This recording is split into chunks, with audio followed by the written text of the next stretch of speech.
بسم الله الرحمن الرحيم. أعوذ بالله من الشيطان الرجيم. بسم الله الرحمن الرحيم. السلام عليكم ورحمة الله وبركاته. والله شرفت لقيمة على رير إسلام لايف. حياكم الله وبياكم وبارك الله فيكم. waxaan insha allah bilaabanayna qisas alambiya, qisooyinkii ambiyada aan hore usoo qaadanay. caawa waxaan soo gaadhnay qisooyinkii ambiyada. waxaan haysanaa qiso aada iyo aada u culus.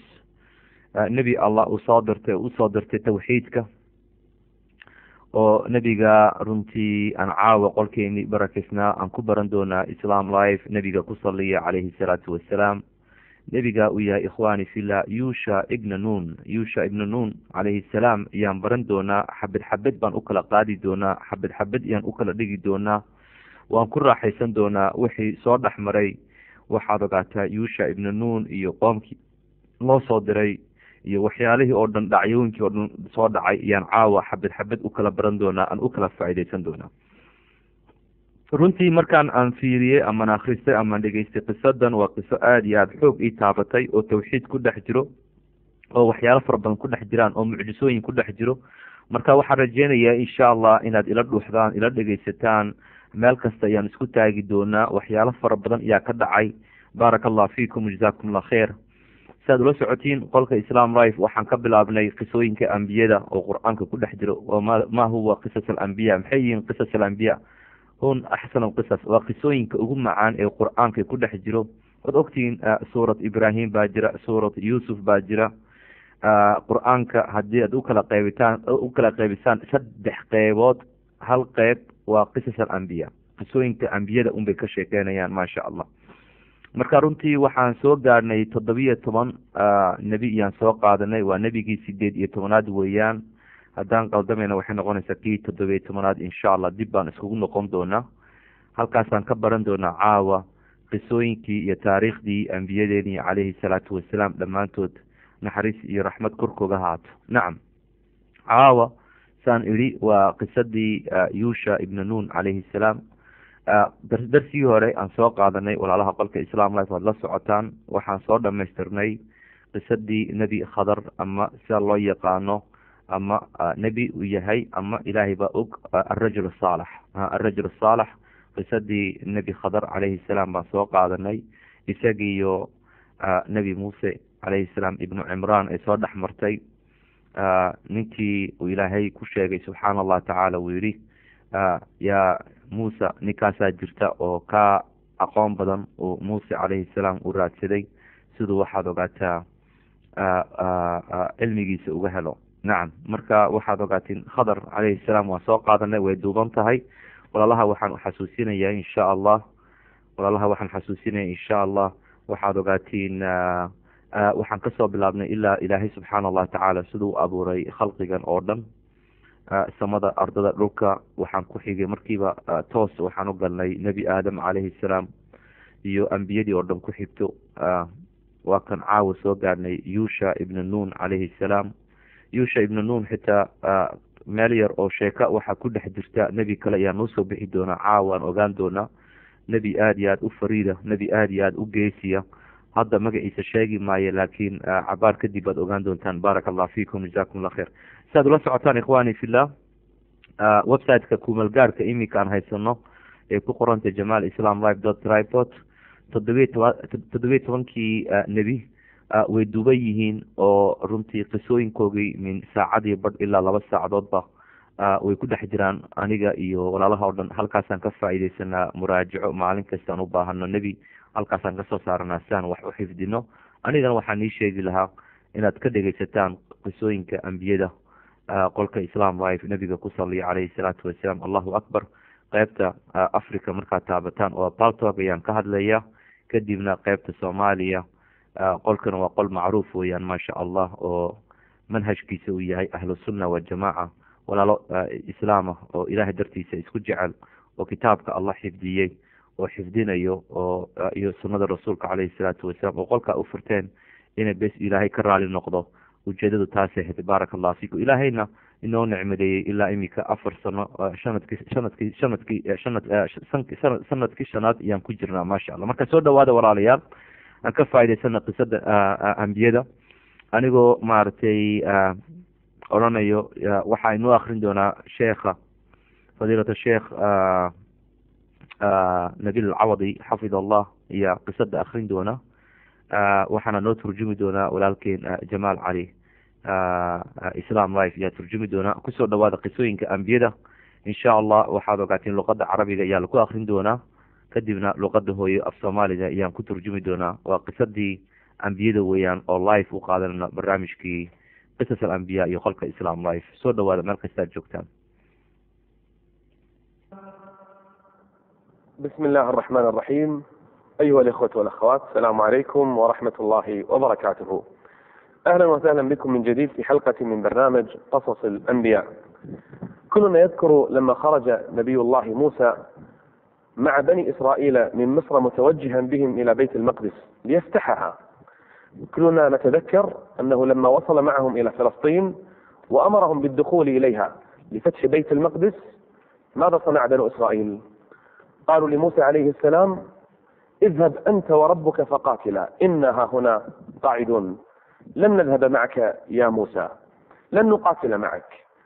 الجبن كان متأصلا في بني إسرائيل، فعاقبهم الرب عز وجل 40 سنة يتيهون في الأرض، تيه 40 سنة لا يعرفون أين الطريق. ثم توفي نبي الله موسى عليه السلام. نعم. waxaan ka bilaabaynaa qisadeena caawa nebi yuusha calayhi salaam, yuusha ibnu nuun calayhi salaam baan ujeedaa. waxaan ka bilaabaynaa soo ma xasuutaan darsigii hore aan kusoo qaadanay ikhwaani fillah intuu geeriyoon nebi muuse calayhi salaam. waxaad ogaateen ilaahay subxaana allahu tacaala wuxuu ka yidhi adiga iyo reer bani israa'iil baxa, saxra ayay ku noolaayeen, baxa oo waxaad ogaatiin furta beyt almaqdis, masaajid almaqdis furta. markaasi reer bani israa'iil ay diideen, ay ku caasiyeen, ay ku jejeeseen nebi muuse calayhi salaam. ay idhaahdeen may anaka tegi mayno, meesha waxaa degan dad mujrimiina, ee adiga iyo ilaahaaga horta tega oo dadka lasoo dagaalama, kadib markaa dariiqa aada noo furtaan ayaan anaka tegayna. subxaana allah, fiiriya ikhwaani fillah, reer bani israa'iil way madax adkaayeen, aada iyo aada iyo u madax adkaayeen. marka waxaad ogaatiin ilaahay subxaana allah tacaala wuu ka cadhooday 40 sano. madi maqlaysaan iisoo qora, 40 sano wuxuu ka xarimay inay furtaan beyt almaqdis. 40 sano ayuu ka xarimay. 40 sano saxro ayay ku noolaayeen ikhwaani fillah, saxro ayay ku noolaayeen. kii isku dayo inuu beyt almaqdis uu tego, ilaahay jihada ayuu ka lumiyey. ka warama subxaana allah tacaala, jihada ayuu ilaahay ka lumiyey oo runtii kii idhaahdo bax meeshii unbuu kusoo laalaabtaa markasta. marka waxaad ogaataa halkaasaan ka wadayna insha allah caawa qisada. waxaad ogaatiin yuusha ibnu nuun. وخلف بعده يوشع ابن نون فتاه الذي ذهب معه ليلتقي بالخضر. ذلك الفتى اسمه يوشع ابن نون صار نبيا على بني إسرائيل، وظل معهم فترة من الزمن حتى انقضت 40 سنة. فلما انقضت هذه 40 سنة ماذا فعل معهم يوشع؟ جهزهم للقتال وقال: أريد أن أفتح بكم بيت المقدس، ولكن بشرط واحد. ما هو الشرط؟ قال: لا أريد أن يخرج معي رجل ملك بضع امرأة وهو يريد أن يبني بها، يعني رجل عقد على امرأة ويريد أن يدخل بها، هذا الرجل لا أريده معي في القتال. الله أكبر ولله الحمد. qisadan aada iyo aad bay u macantay. madi maqlaysaan walaalaha sharafta le qiimaha le, xabad xabad yaan isku taagi doonaa. waxaan u maleeya caawa waxaan ku dhex noolaan doonaa waktigii nebi yuusha ibnu nuun calayhi salaam. nebi muuse calayhi salaam wuu geeriyooday. waad xasuusataa nebi muuse calayhi salaam yuusha oo markaa fataadkiisa ahaa, yani ardaygiisi ahaa, way israaceen labadooda sida nebi khadar calayhi salaam ay isku helaan. suma xasuutaan ikhwani fillah? so si fiican uma xasuutaan? baaraka allahu fiikum, jazakum allah khayr. si fiican baan kulligeen u xasuusanay ikhwani fillah. maxaa dhacday? nebi muuse calayhi salaam wuu geeriyooday. kadibna ilaahay reer bani israa'iil wuxuu usoo diray yuusha ibnu nuun calayhi salaam ayuu nebi uga dhigay. yuusha ibnu nuun ayaa markan soo weynaaday oo yidhi reer bani israa'iil waxaad ogaataa waan baxaynaa, waxaan furanaynaa maaragtay falastiin, beyt almaqdis ayaan furanaynaa. waxaan u baahan yahay rag oo ila jihaado, rag oo dagaalka ila galo alla dartiisa. allahu akbar, allahu akbar walilahi alxamd. ilaahay weynaysiya takbiir. allahu akbar walilahi alxamd. rag ila dagaalamo oo muwaxidiina oo tawxiidka qalbigooga ku jiro ayaa rabaa caskar inaan sameeyo sidaan aan u galno baytulmaqdis oo alla dartiisaan u furno. sharad ayuu ku xidhay sharadka ugu horeysa wuxuu yihi ikhwaani fillah, maad imaqlaysaan? codkayga waadax miya mise codkaan ku yardaraa, microfonkaan hagaajiya? perfect, maad imaqashaan? ilahay khayr aan isiiye. ha nacam, okay, baaraka allah fiikum. nebi yuusha ibnu nuun calayhi salaam wuxuu yihi, horta nin uma baahni nin imika guursaday oo mehersaday oo xaaskiisa rabo in la dego. ninkaa oo kale inuu isoo raacaa malay. waayo waad ogtiin ikhwaani fillah, nin imika caroos galay, maskaxdiisa iyo qalbigiisa wuxuu mashquul ku yahay, xagguu ku mashquul yahay?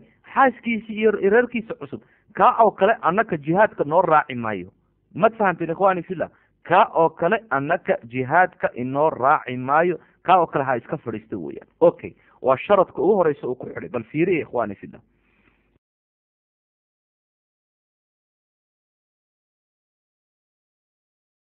لأن قلبه متعلق بامرأته.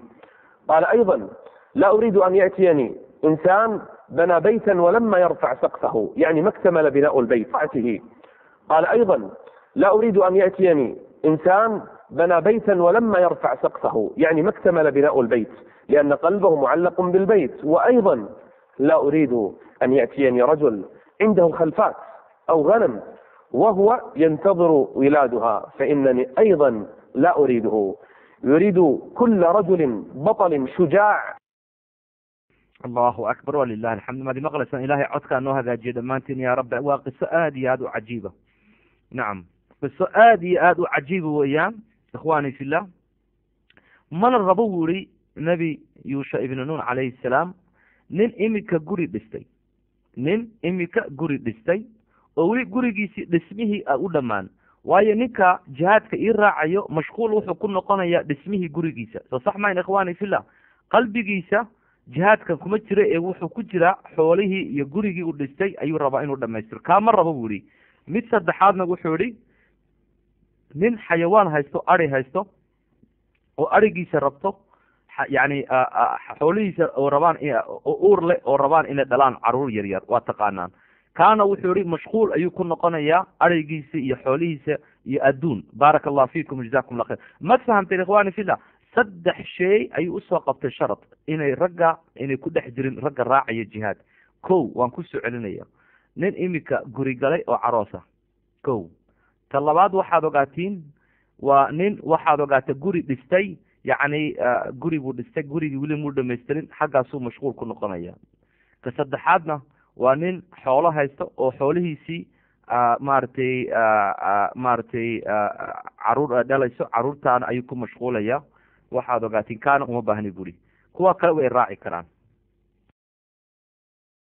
تربى الجيل الجديد الآن يريد أن يخرج معه رجل لا يتعلق قلبه بالدنيا أبدا.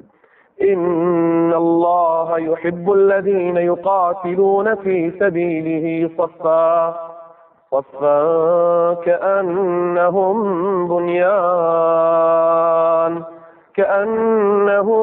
بنيان مرصوص. وخرج الجيش الذي يقدر بالآلاف مع نبي الله يوشع بن نون متوجهين إلى أين؟ إلى بيت المقدس، إلى فلسطين، إلى الأرض المباركة التي بارك الله عز وجل فيها. الله أكبر ولله الحمد. ما دي مقلسان ولا الله شرفت رقيمها لي. لا إله إلا الله محمد رسول الله. معنا محيتي يوشع ابن نون مربو عسكرتا إلهي درتي سأقول راعيسو إن النقضان ضد قلبي جوجا كحرا الدنكا. ما تفهمت يا إخواني في الله؟ صابتها سويري أنيقو أرمها مربو وحربا هداد أبا حيسان إلهي درتي سأبا حيسان وإن أدوحا دقاتا عقليين يا مسكحدينا ku ekaadaan xagge jihaadka ilaahay dartiisa. minhin nin maskaxdiisa iyo qalbigiisa ku saaran weli adduunka ma rabo. ya salaam ikhwaani fillah. halkaasaan kasii wadana insha allah. ذهب معهم إلى بيت المقدس، وإذا ببيت المقدس قد حصن بحصون عظيمة للقوم الجبارين، وإذا ببني إسرائيل يريدون أن يقتحموا هذا الحصن لم يستطيعوا، فحاصروا بيت المقدس 6 شهور كاملة. حصار وأي حصار. 6 شهور يحاصرون بيت المقدس لدخول فلسطين والأرض المقدسة، لكنهم مع هذا لم يستطيعوا.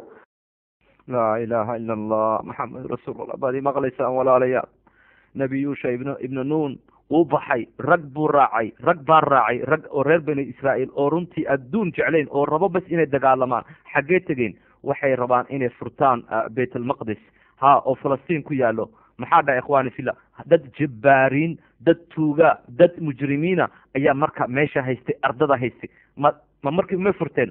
may, dagaal baa dhacay, dagaal baa dhacay ikhwaani fillah. dagaalka maad ogta intuu socday 6 bilood buu socday, 6 bilood qoortaa la iska jiray, 6 bilood dhiig baa daadanay ikhwaani fillah. madi maqlaysaan? ilaahay weynaysiya, allahu akbar walilah. ilaahay dartiisa ayay u dagaalamayeen raggaa raacay nebi yuusha ibnu nuun calayhi salaam. allahu akbar. caawa qisadu way macaantay, caawa qisadu way macaantay. caawa waxaan ogaan doonaa jihaadka ilaahay dartiisa loo dagaalamo, jihaadka waxaad ogaataa fii sabiilillah loo galayo. shuhadada ayaan ogaan doonaa. diyaar mad u tihiin inaad dhamaysataan qisadan nebi yuusha ibnu nuun? allahu akbar ikhwaan. aniga caawa waxaan dareemaya raaxo, caawa waxaan dareemaya farxad aada iyo aada u weyn. kaalay dhegeysta waxaa soo dhex maray. soo maaha inaad walaalaha soo casuumtaan, soo maaha walaalaha liiska nagu dhex jiro inaad soo casuumtaan. life baan nagu dul akrinaya ka waran. allahu akbar walilahi alxamd.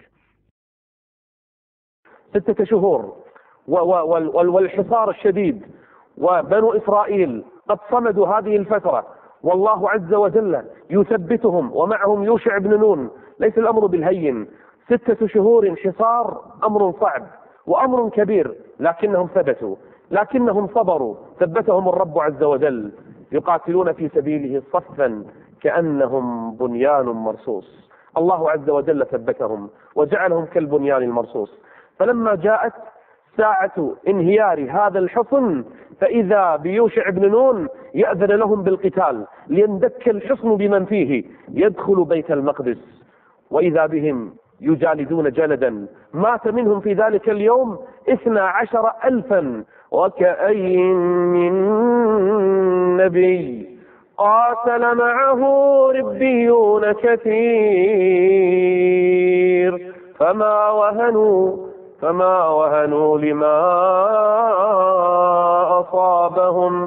لما أصابهم في سبيل الله وما ضعفوا وما استكانوا. لم يضعفوا في ذلك اليوم ولم يهنوا في ذلك اليوم. كانوا يقاتلون مع من؟ مع نبي الله يوشع بن نون. ظل القتال طويل ويموت الناس وتزهق أرواح الشهداء ويقدمون أنفسهم لفتح بيت. الله أكبر ولله الحمد. dagaal baa ka dhacay, dagaal cadiim baa ka dhacay. rag yaa raacay nebi yuusha ibnu nuun calayhi salaam siday u baabiyaan maarata mujrimiinta markaa haysatay bayt alquds. allahu akbar ikhwaani fillah. mad ogtihiin 12,000 yaa ka geeriyooday ama laka dilay. waxaad ogaataa kooxdii nebi yuusha ibnu nuun calayhi salaam la socotay. rag adag bay hayeen, rag shujacaa bay hayeen, rag waxaad ogaataa yacni qalbigooga alla dartiisa waxa ay u sameynayeen. maasha allah. way safnaayeen, ka waran way safnaayeen ikhwaani fillah. siday u daafacaan diinta ilaahay subxaana allah tacaala ayaa la socda ikhwaani fillah. yuusha ibnu nuun calayhi salaam ayaa la socda walaal qisada sooma macaano. waa annagiyo dhex joogna ka waran. waa annagiyo reer islam life ka qayb qaateen dagaalka ilaahay dartiisa loo xoreynayo bayt almaqdis. allahu akbar. ayaa dareemaya ikhwaani fillah. aniga waan dareemaya ka waran. dagaalkaasaan dareemaya. waxaan dareemaya inaan ku jiro safka ugu horeysa ikhwaani fillah, oo seefteedii haysto, oo gaaladii iyo mushrikiintii aan la dagaalamayo. allahu akbar walilahi alxamd. بيت المقدس لأول مرة بنو إسرائيل المؤمنون الموحدون مع نبي الله يوشع يريدون أن يفتحوا الأرض المباركة، الأرض التي بارك الله عز وجل فيها للعالمين، الأرض التي تعلقت بها قلوب الأنبياء لدخولها. هذه الأرض جاءت اللحظة الحاسمة التي يدخل بنو إسرائيل إليها، فإذا بهم يصلون للحظة الحاسمة ويأتي يوم الجمعة. يوم الجمعة وبدأت الشمس الآن تحين على الغروب، فإذا غرب شمس يوم الجمعة تدخل ليلة السبت، وليلة السبت بنو إسرائيل لا يتحركون فيها، لا يعملون فيها، حرم الله عز وجل عليهم فيها العمل والقتال والجهاد في سبيل الله. إذا ماذا نصنع؟ الله أكبر، الله أكبر ولله الحمد. إلهي وينسيه أو تكبير تبضية أو سوقر الحمد لله أو سوقر سبحان الله الحمد لله سوقر إخواني في الله. ما دي مقلسان ما دي مقلسان محاد عي نبي يوشع ابن نون عليه السلام iyo caskartiisi iyo mujaahidiintii oo dhan dagaal culus bay galeen. gaaladii iyo mujrimiinta iyo qoorta loo diray.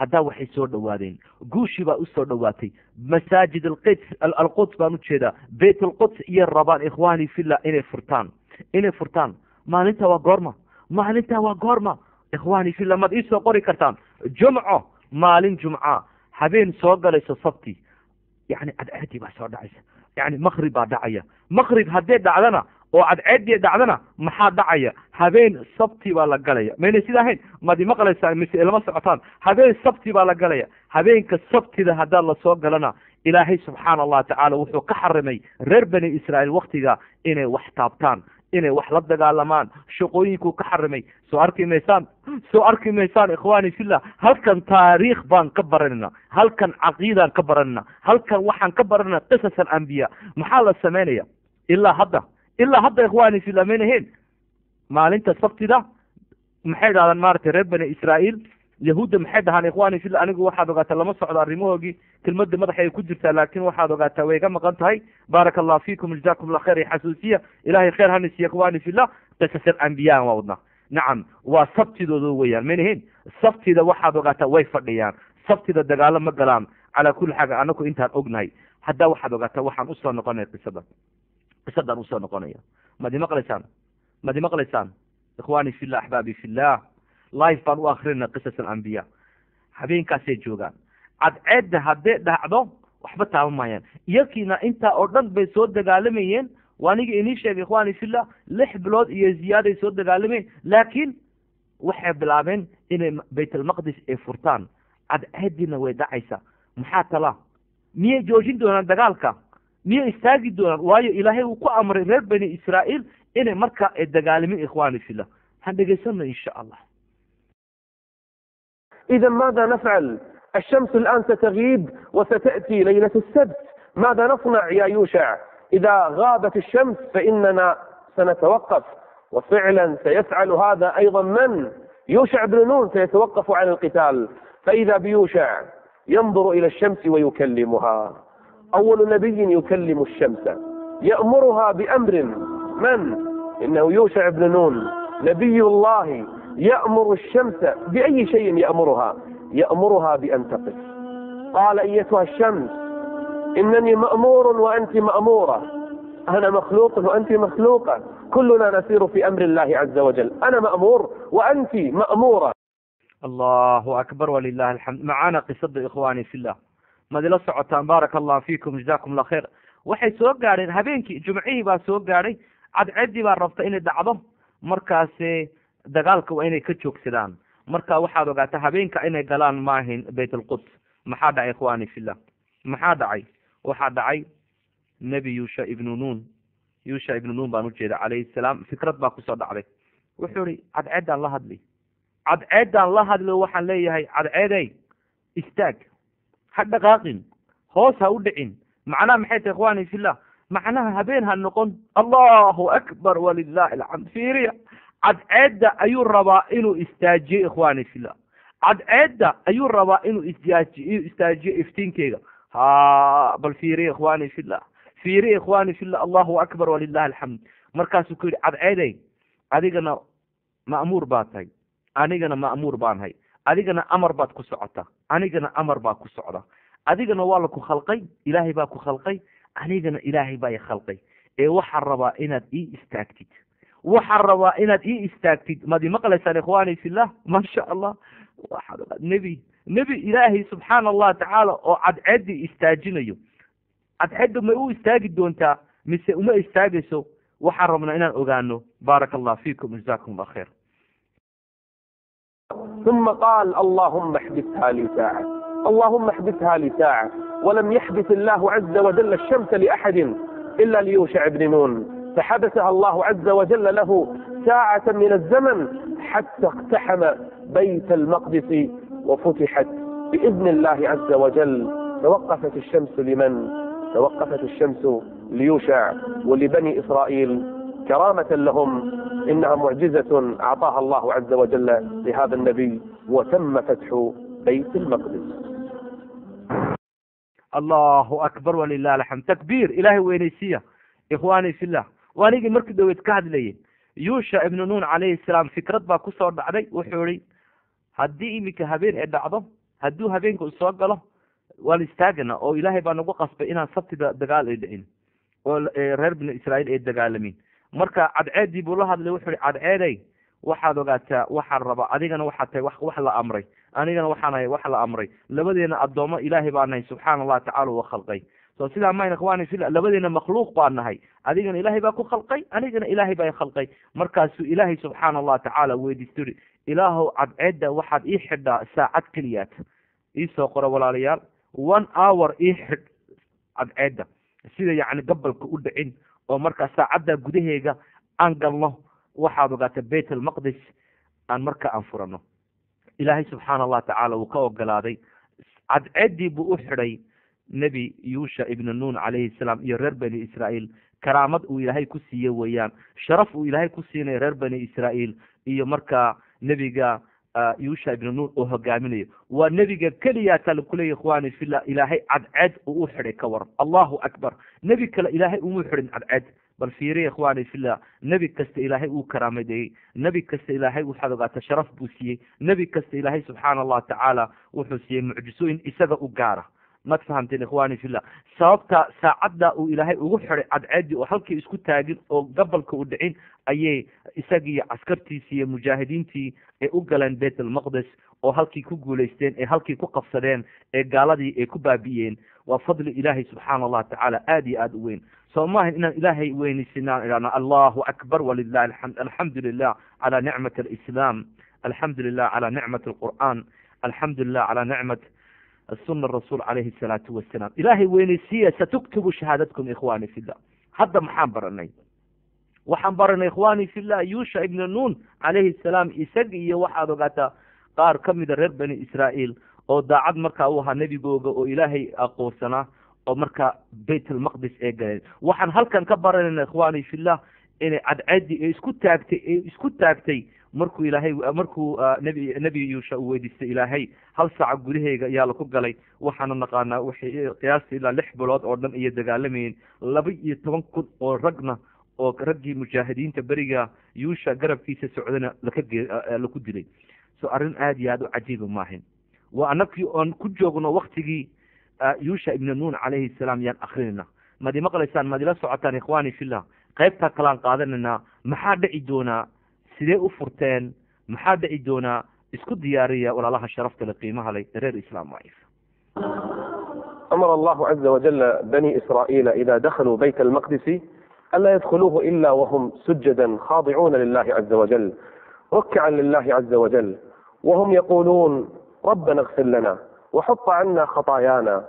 أمرهم يوشع بن نون بهذا الله أكبر ولله الحمد ويكوكو ليستين oo waxay qabsadeen ikhwaani fillah masaajid alquds iyo qabsadeen oo way soo galeen Falastiin iyo ka gacanta ku haysta madi maqlaysaan iyakiyo nabi yuusha ibn nuun calayhi salaam nabi yuushana wuxuu kari ilaahay wuxuuna amrayaa markaan galno masaajid alquds waa inaan galnaa anakoo ilaahay ku shukrinayno anakoo oo saajidiina soo arkimaysaan anakoo madaxa dhulka ku hayno waa inaan galnaa guusha ilaahay noo sakhiray hadda sidaas ugu sheegaya yuusha ibn nuun calayhi salaam yaa ugu celcelinaya dadkii la socday ee maaragtay reer bani israa'iil ilaahay guusha siiyey dhegeysta waxaa dhici doona markaa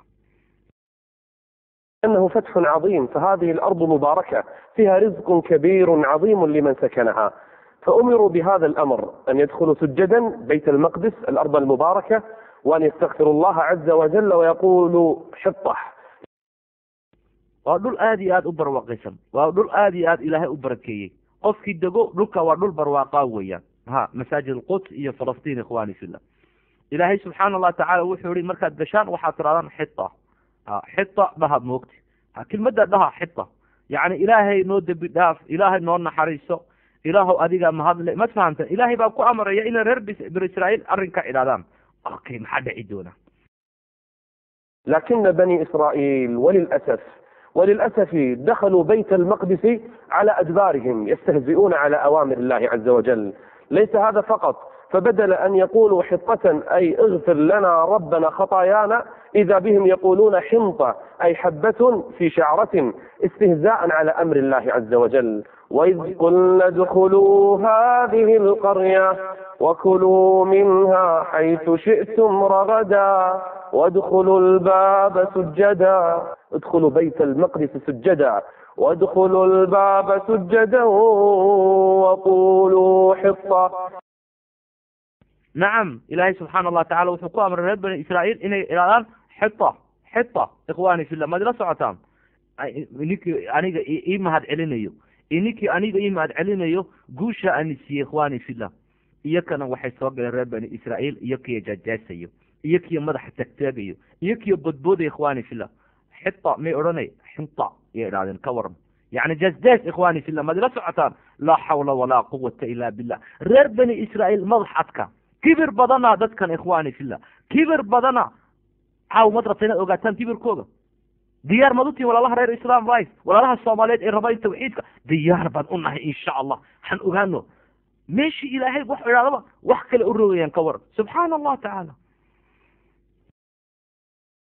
نغفر لكم خطاياكم وسنزيد المحسنين.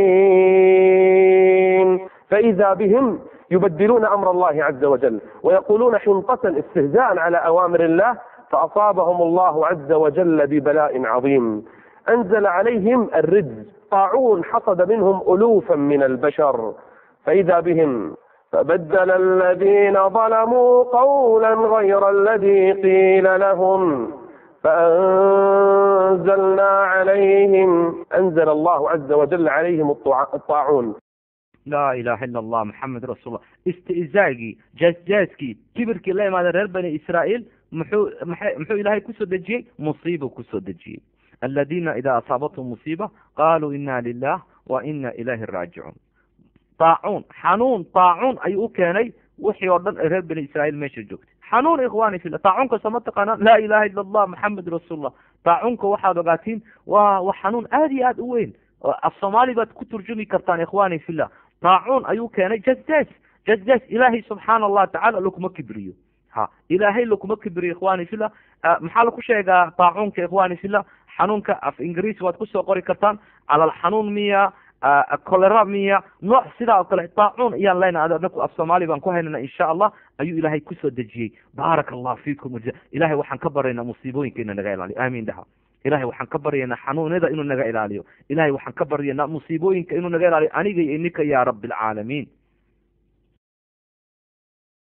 هذا المرض الذي حصد منهم ألوفا مؤلفة، فأنزلنا عليهم رجزا من السماء بأي شيء بما كانوا يفسقون بفسقهم وفجورهم وظلمهم وعدوانهم. عاشوا بنو إسرائيل في بيت المقدس سنوات طويلة ودهورا عديدة، كلما جاءهم نبي إذا بهم إما أن يكفروا به أو يقتلوه. بين الكفر وبين القتل عاش بنو إسرائيل مع أنبيائهم. بل إن هناك صخرة في فلسطين قتل عليها 70 من الأنبياء. لا إله إلا الله محمد رسول الله. إله شركه نبيل على رب بني إسرائيل آمين دها. ودد مضحدك ودد كبرسن ودد واحد وقات سبحان الله تعالى. نبي كست الله صدره أما ويكو كفريان كودي أما ويلد دجالمان أو ويدلان إخواني في الله. أما ويكو كفريان أو ويكو جاجسان أما ويلد دجالمان أو ويدلان بنفط كقادم. إمي نبي نفط كقادم كور مرهر بني إسرائيل. تضباط النبي أي كدلين مال على فلسطين صخرة أو واحد وقت دجح ويان أو كيالو مارتي فلسطين. تضباط إخواني في الله. تضباط أي كدلين واحد وقتين نبي واحد وقاتين مال فلسطين كميدة. سبحان الله تعالى. لا إله إلا الله محمد رسول الله. وضد آديات عجيبة سومين إخواني في الله. ضد آديات عجيبة ويان هاد بني إسرائيل. إنه القتل وسفك الدماء للأنبياء. بنو إسرائيل عاشوا حقبا طويلة في فلسطين في بيت المقدس يحاربون كثيرا من الأنبياء ويعادون كثيرا من الأنبياء ويقتلون من شاءوا من الأنبياء. أفكلما جاءكم رسول بما لا تهوى أنفسكم استكبرتم ففريقا كذبتم وفريقا تقتلون. laa ilaha illa allah maxamed rasuulullah. marka loo soo diraba reer bani israa'iil ambiyo ilaahay subxaana allahu tacaala xaqa oo tusayso oo tawxiidka xasuusinayso oo dulumaadka yani mugdiga kasoo saarayso iftiinka usoo saarayso ama way ku kufriyaan oo way diidaan ama waxaad ogaata way dilaan. mad fahamtin ikhwani fillah, reer bani israa'iil saasay haayeen dadka iyo qoomka. sidaa ufahma insha allah. baaraka allah fiikum, jazakum allah khair. waxaa inoo socda qisas alambiya, qisooyinkii ambiyada, tafsiirka qur-aanka ayaa inoo socda walaalayaal. caawa waxaan aan ka faa'idaysana walaalihii qolka islam life, ilaahay ha xifdiyo dhammaantood, maamulkooga iyo shicibkooga iyo idaaradda oo dhan, ilaahay dembigooga ha dhaafo. qisas alambiya bay noo akrinayaan. marka qisadii yusha ibn nun calayhi salaam.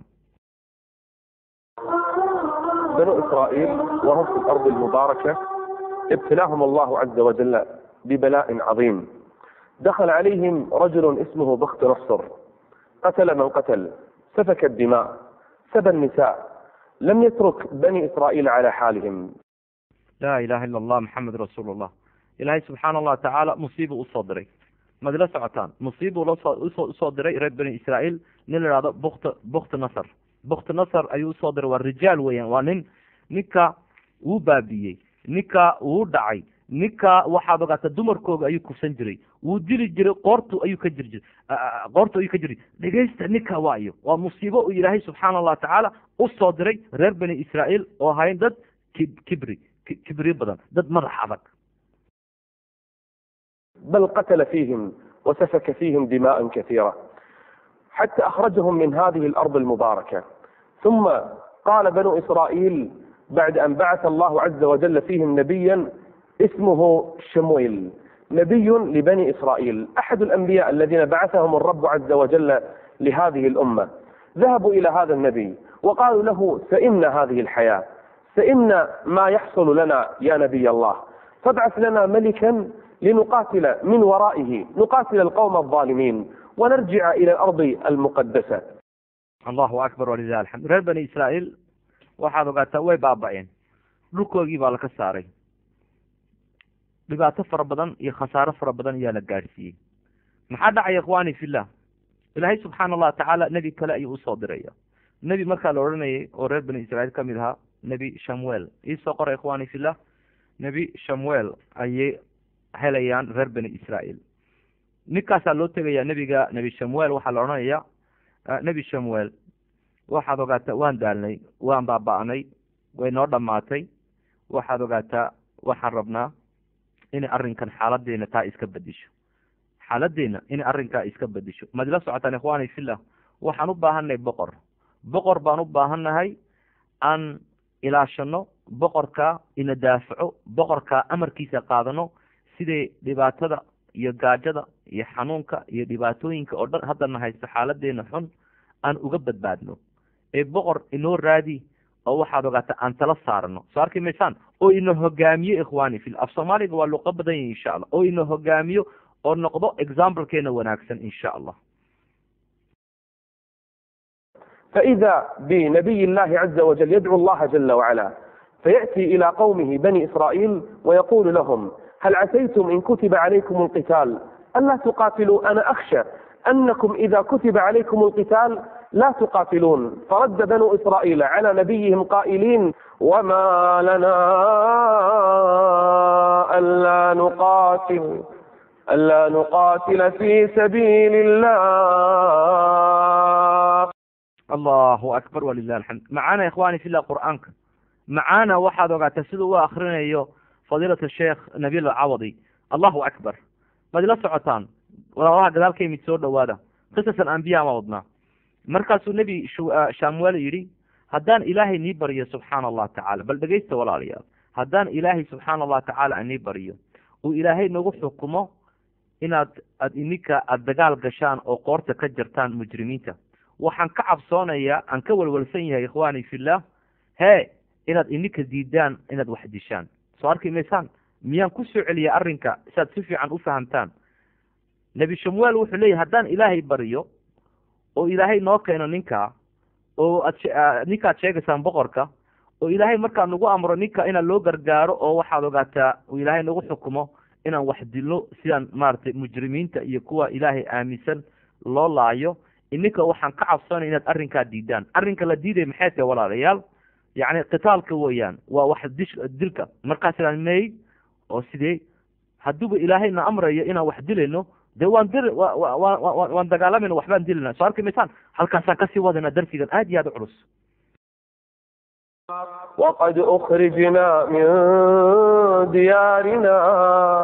وقد أخرجنا من ديارنا وأبنائنا فلما كتب عليهم القتال تولوا إلا قليل منهم أكثر الناس الذين كانوا يطلبون القتال في سبيل الله وقت الحقيقة تخلوا.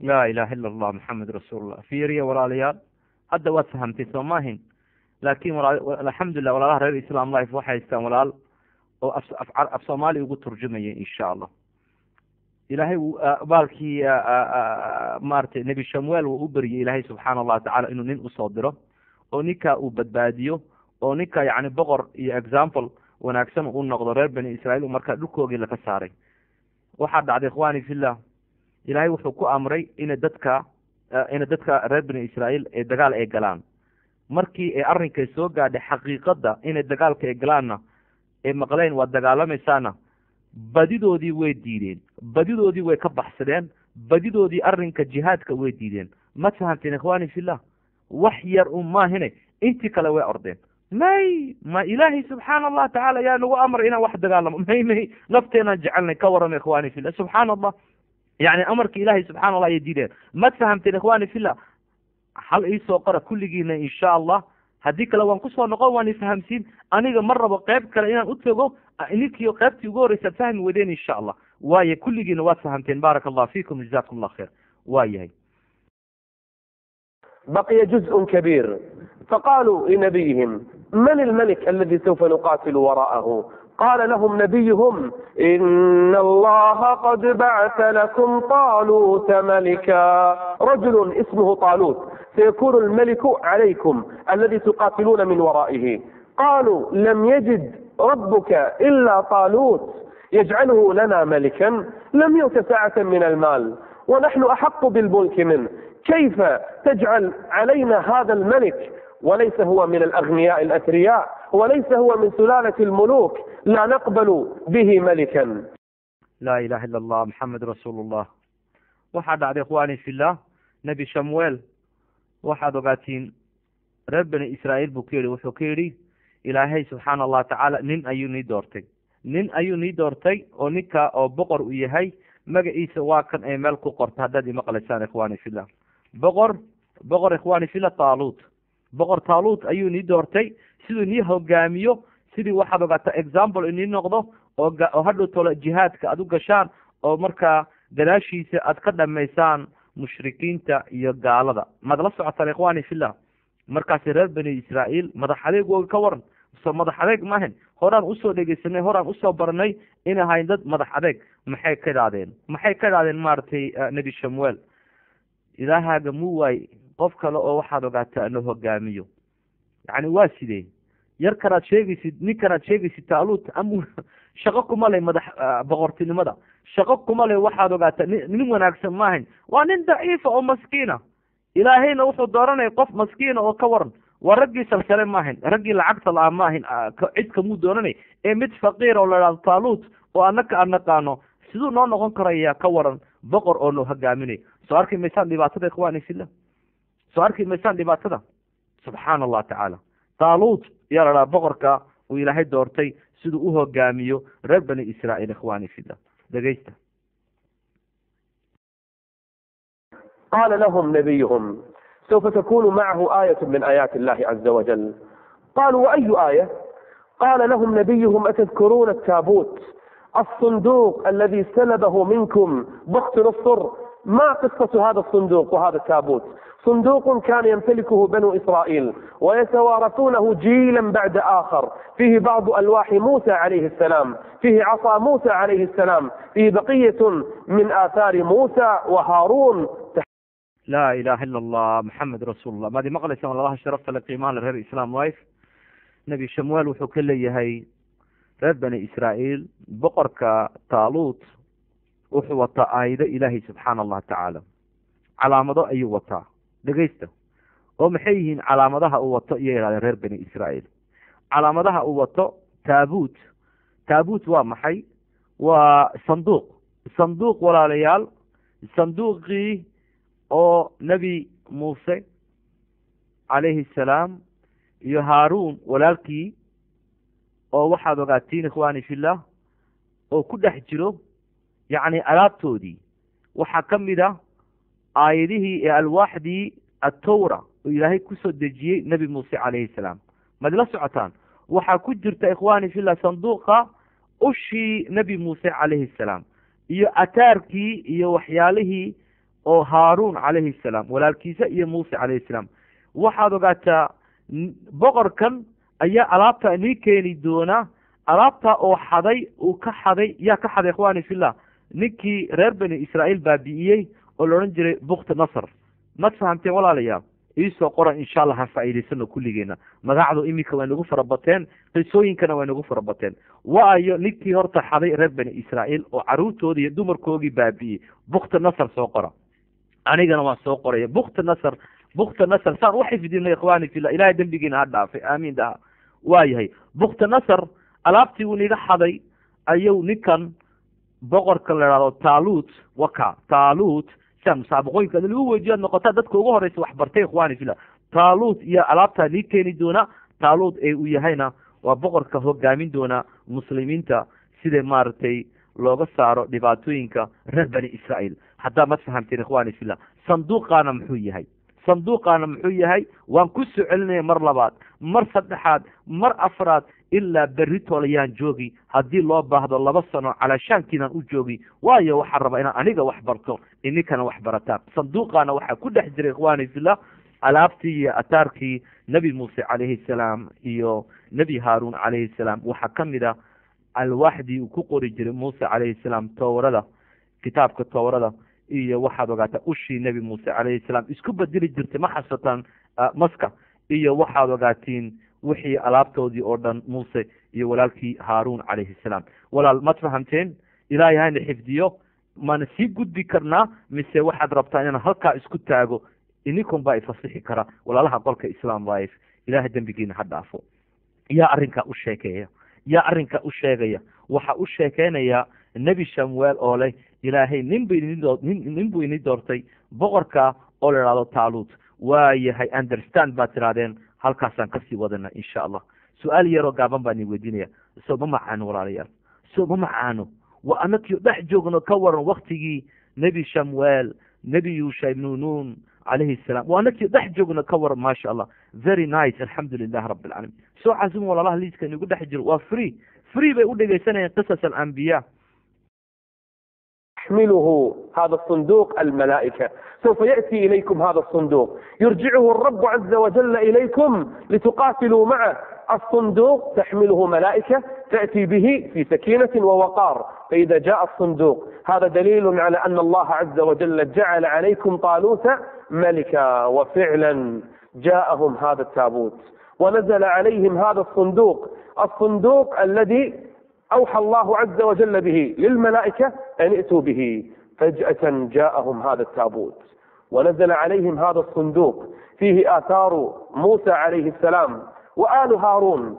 نزل هذا التابوت فآمن بنو إسرائيل أن طالوت سيكون هو الملك عليهم. وفعلا فإذا بطالوت. لا إله إلا الله محمد رسول الله. markaasuu ugu sii daraya ugu sii fahamsiinaya nebi shamuel calayhi salaam. uu leeyahy ikhwaani fillah, zambiilka ama taabuutka zambiilka ee taaluut uu boqor nii noqonayo samada ayaa laka keenaya. ilaahay subxaana allah tacaala samada ayuu ka soo dejinaya.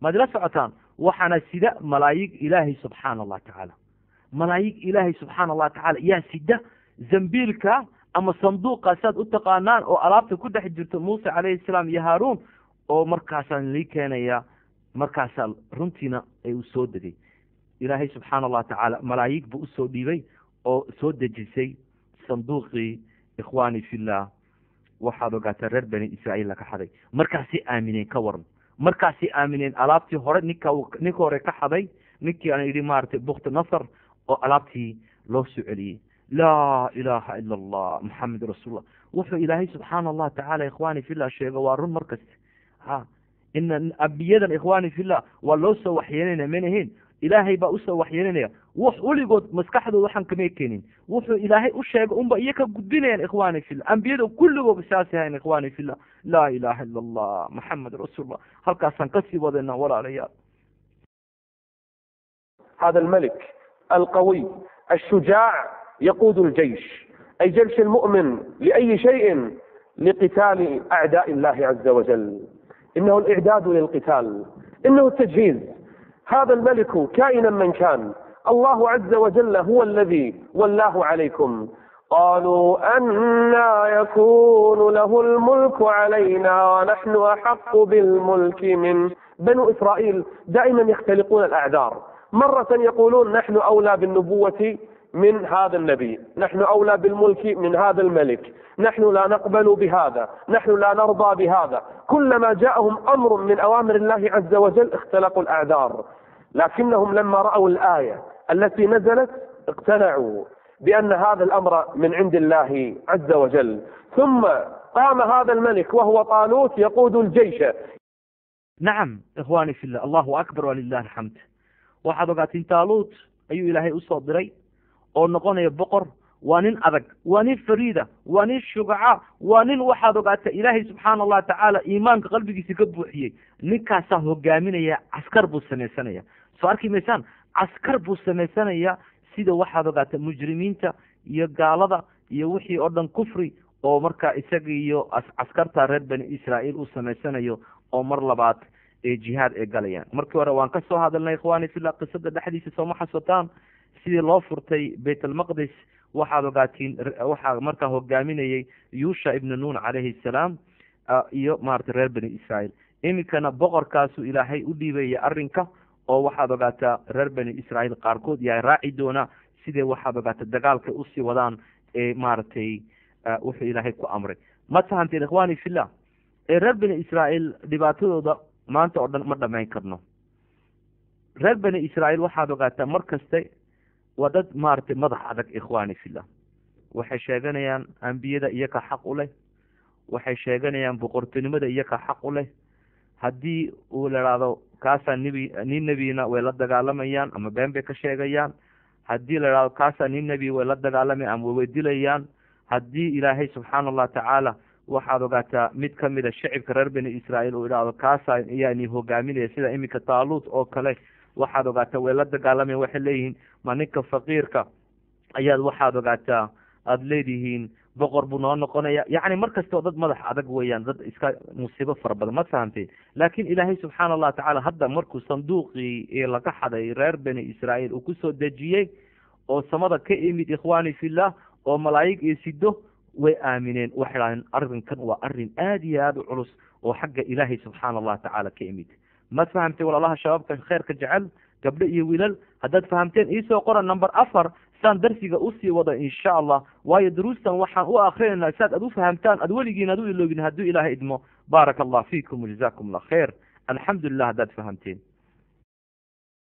يقود أي جيش يقود الجيش الإسلامي لأي شيء للجهاد في سبيل الله وبدأ النفير العام ليخرج بنو إسرائيل كلهم لقتال أعداء الله عز وجل ليذهبوا إلى ذلك المكان المبارك لتلك الأرض المباركة خرج الرجال ليقاتلوا في سبيل الله معهم المسلحون الأبطال الشجعان نبي الله شمويل في ذلك الزمان يوحي الله عز وجل إليه بأن يبدأ بالقتال ليرجعوا إلى الأرض المباركة إلى الأرض المقدسة وتوجه الجيش بقيادة طالوت ذلك الملك وفي الجيش شاب فتى صغير nacam ilaahay subxaana allahu tacaala wuxuu u waxyeeleeyey nebigiisa nebi shamuel calayhi salaam dagaalkii waad bilaabi kartaan jihaadki waad bilaabi kartaan nebi shamuel calayhi salaam yaa la socda waxaa la socda boqorka fariidka oo kamid a dadka muslimiinta tawxiidka oo la idhahdo boqorka taaluut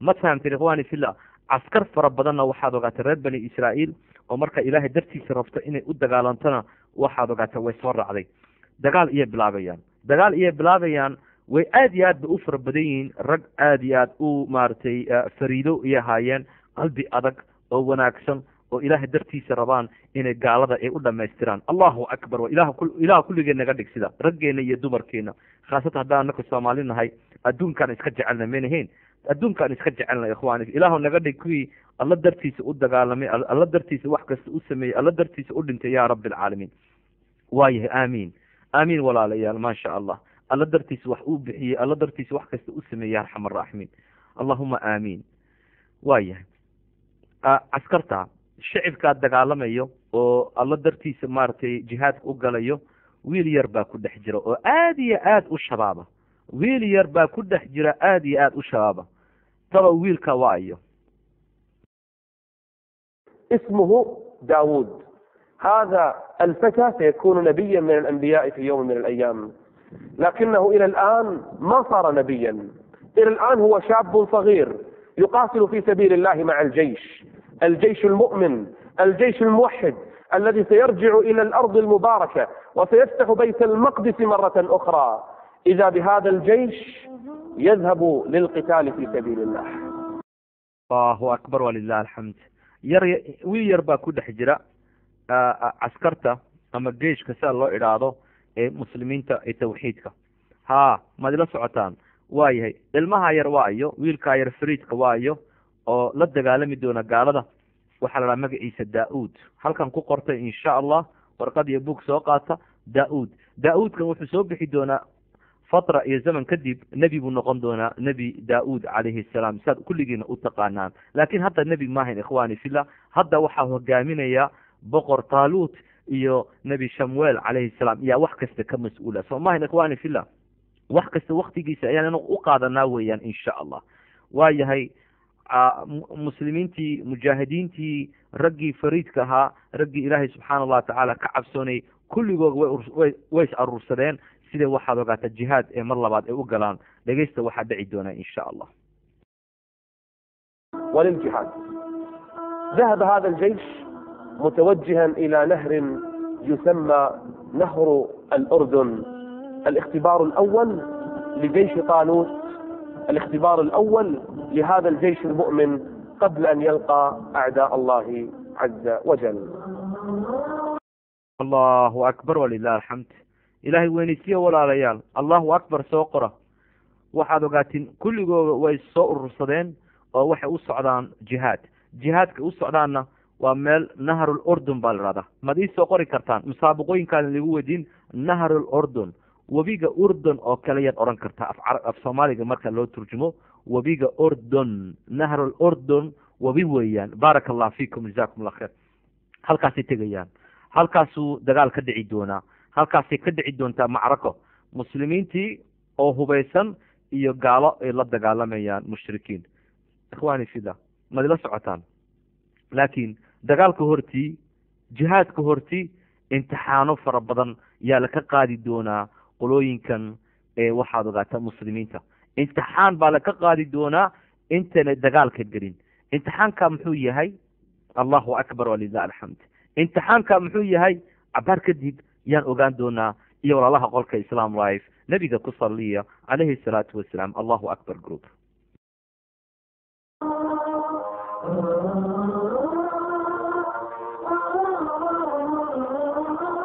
انطلق الجيش بقيادة طالوت ليقاتلوا في سبيل الله عز وجل. هذا الجيش قيل بلغ 80,000. انطلقوا بقيادة طالوت وفيهم فتى اسمه داود سيكون نبيا من الأنبياء. انطلق الجيش وفي طريقه وصلوا إلى نهر قيل هو نهر الأردن، فتوقفوا عند هذا النهر 80,000 كما قيل، فإذا بطالوت يقول لهم إن الله عز وجل سيختبركم الآن اختبارا. الله أكبر ولله الحمد. mad maqlaysaan takbiirta allahu akbar walilahi alxamd ilaahay weynaysiya oo soo qora ha caajisina gacmihiina ka shaqaysiya ikhwani fillah allahu akbar walilahi alxamd waxaa hogaaminaya mujaahidiintii boqor taaluut nin saalex buu ahaa ikhwani fillah boqor taaluut ma sha allah waxaa la socda mad ogtiin intaa la socoto mad ogtiin intaa la socoto waan ku raaxaysanaya cadadka qisadaan ku raaxaysanaya 80,000 oo rag baa la socda ka warama allahu akbar walilahi alxamd 80,000 oo rijaal baa la socda uu ka mid yahay wiil yaroo shabaaba oo fariida oo la idhaahdo da-uud waa taqaanaan oo kadibna noqon doona nebi da-uud calayhi salaam qisooyinka noga soo socda insha allah allahu akbar walilahi alxamd ilaahuna xifdi ilaahuna cizey ilaahu dembigeena dhaaf ilaahu musiibooyinka naga ilaaliya ya rabbi alcaalamiin ilaahu nagu naxariiso anakoo imika dhegaysanayno cilmigaagii iyo qur'aankii iyo qisas alambiyaa aan alla dartiisa iyo cabsi ilaahay subxaana allah tacaala aan u dhegaysano ilaahuna xifdi muraadkeena noo saaran dhammaanteena ya rabbi alcaalamiin allahuma aamin taaluut boqor taaluut ayaa odhanaya reer bani israa'iil hadda ogaada hadda laakin waa nila imtixaanaya hadda waa nila imtixaanaya ilaahay subxaana allah tacala intaad jihaadkad gelin wayn imtixaanaya ogaada okay امتحان يلا ايه مريان هذا الجيش عشرات الآلاف سيختبره الرب عز وجل. قالوا ما هذا الاختبار؟ قال هذا النهر وكانوا عطشا. قال هذا النهر يحرم عليكم الشرب منه، ممنوع صيام تصوموا عن شرب هذا النهر إلا شربة واحدة إلا غرفة واحدة طوال اليوم. فلما فصل طالوت بالجنود قال إن الله مبتليكم بنهر فمن شرب منه فليس مني ومن لم يطعمه فإنه مني إلا من اغترف غرفة شربة واحدة طوال. الله أكبر ولله الحمد ما شاء الله.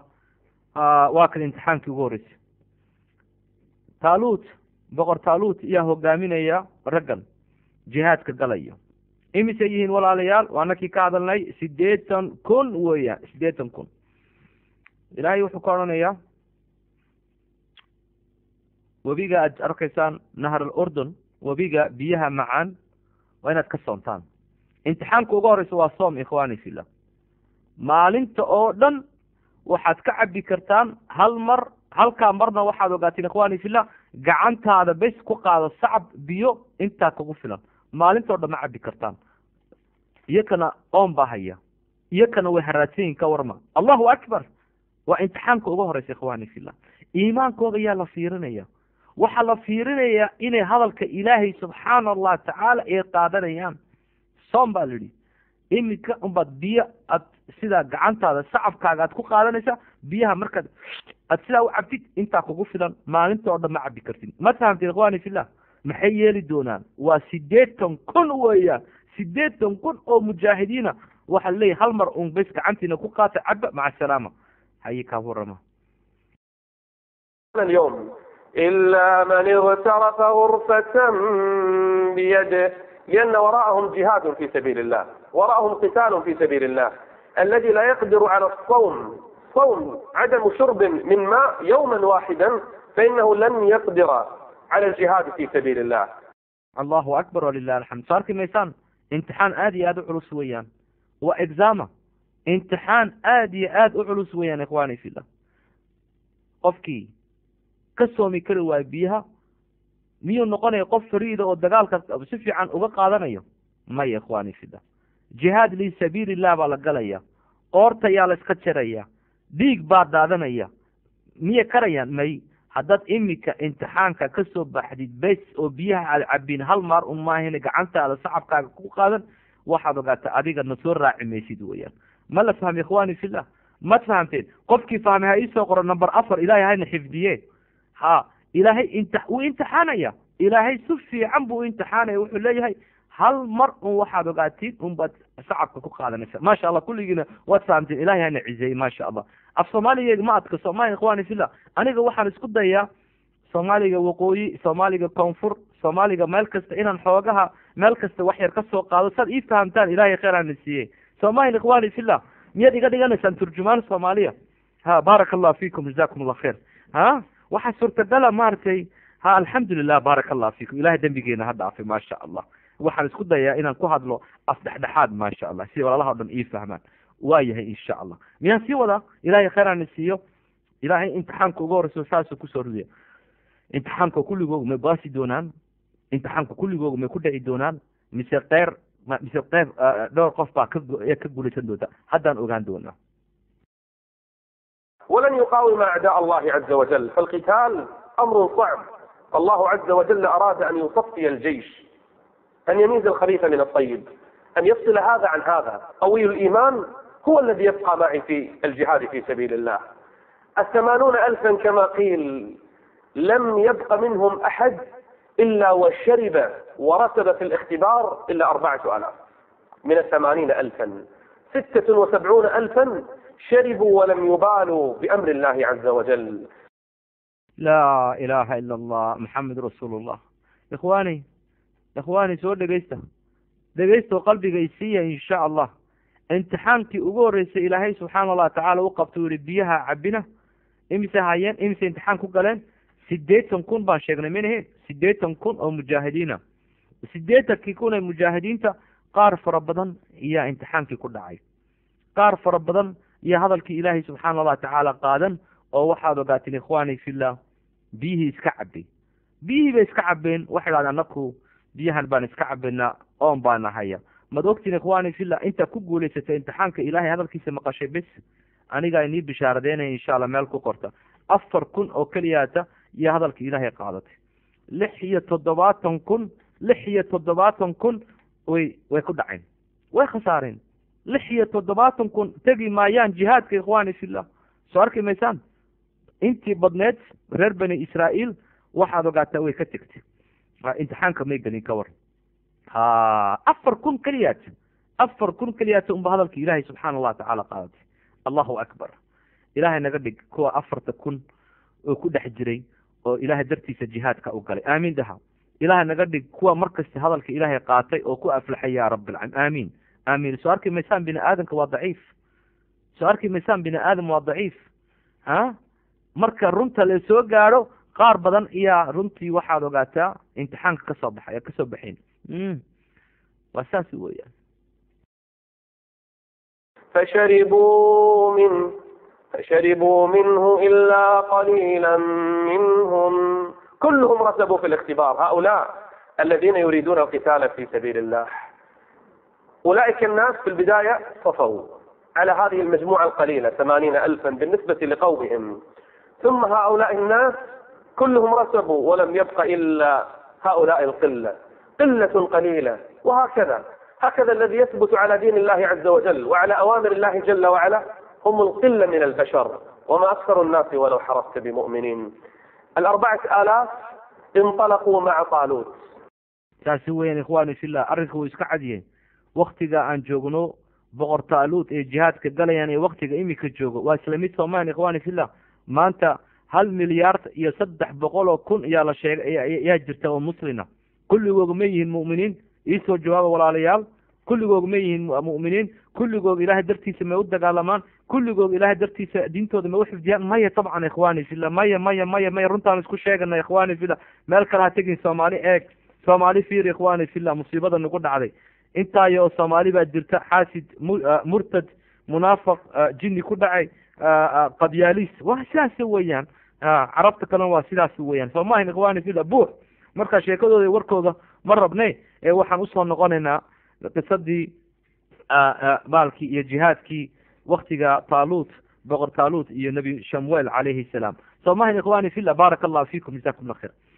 wax yar unbaa kalaamkii ilaahay qalbiga gashay. wax yar unbaa iimaan ku dhex jira.